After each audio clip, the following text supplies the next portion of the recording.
Hello guys, तो आज का जो हमारा क्वेश्चन है उसमें हमें दे रखा है block of mass 1 kg is placed on a rough wedge which is fixed on an elevator moving upward with a constant velocity 2 meter per second. The block M is at a rest with respect to wedge. Net reaction force on the block is, यहाँ पे guys हमें याद ध्यान देना, reaction force हमसे पूछा गया है।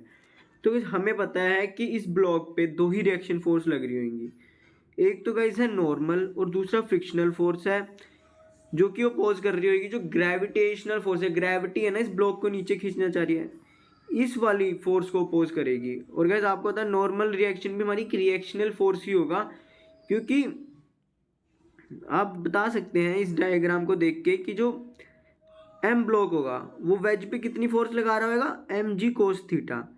तो वेज भी तो इसको रिएक्शन देगा जो कि होगा हमारा किसके इक्वल, नॉर्मल के। और ये नॉर्मल हमारा किसके इक्वल हो जाएगा, एम जी कोस थीटा के इक्वल, है ना गाइस। तो इस वाले केस में तो गाइस जो हमारा नॉर्मल है वो रिएक्शन फोर्स है और एफ भी हमारा रिएक्शन फोर्स है। तो गाइस अब हमारा जो टारगेट होगा ना वो होगा कि हम नॉर्मल और फ्रिक्शनल फोर्स की ना वैल्यू फाइंड आउट करें।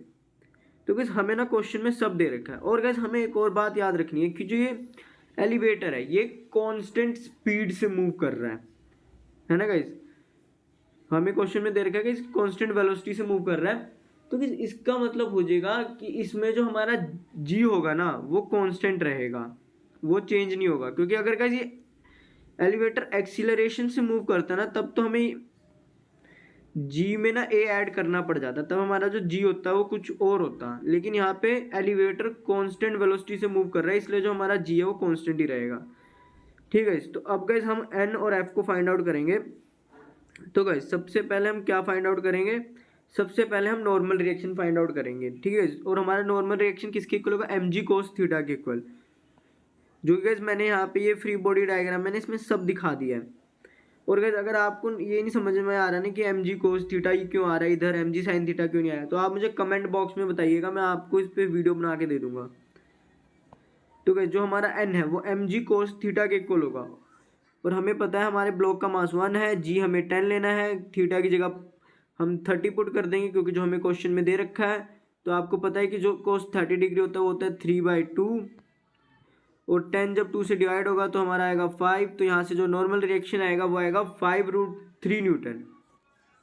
ठीक है, अब हमारा गाइस टारगेट होगा कि जो हमारा लिमिटिंग फ्रिक्शन है ना हम उसकी वैल्यू फाइंड आउट करें।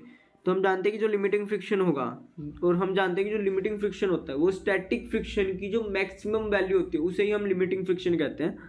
तो यहाँ से जो हमारा हमें म्यू दे रखा है वो दे रखा है √3/2 और एन दे रखा है हमें 5√3। तो यहाँ से जो एफ एल आ रहा है वो आ रहा है 7.5 न्यूटन। ठीक है गाइस, अब गाइस हम देख लेते हैं कि जो ब्लॉक है उस पर ग्रेविटी कितना फोर्स लगा रही है। तो गाइस उसका फॉर्मूला हम जानते हैं वो होगा एम जी साइन 30 डिग्री, है ना गाइस। ये गाइस जो ग्रेविटी है ना वो ये यहाँ पे गाइस जो ये एफ है ना वो मैंने लिया है कि जो ग्रेविटी इस ब्लॉक पे फोर्स लगा रही है ना उसका उसका सिंबल लिया मैंने यहाँ। और हमें पता है किसके इक्वल हो जाएगा, एम जी साइन 30 डिग्री के इक्वल। तो इस पूरे को सॉल्व करके जो हमारी फोर्स आ रही है वो 5 न्यूटन आ रही है। ठीक है, और आप देख सकते थे कि जो हमारी लिमिटिंग फ्रिक्शन की वैल्यू आ रही थी वो आ रही थी 7.5 न्यूटन।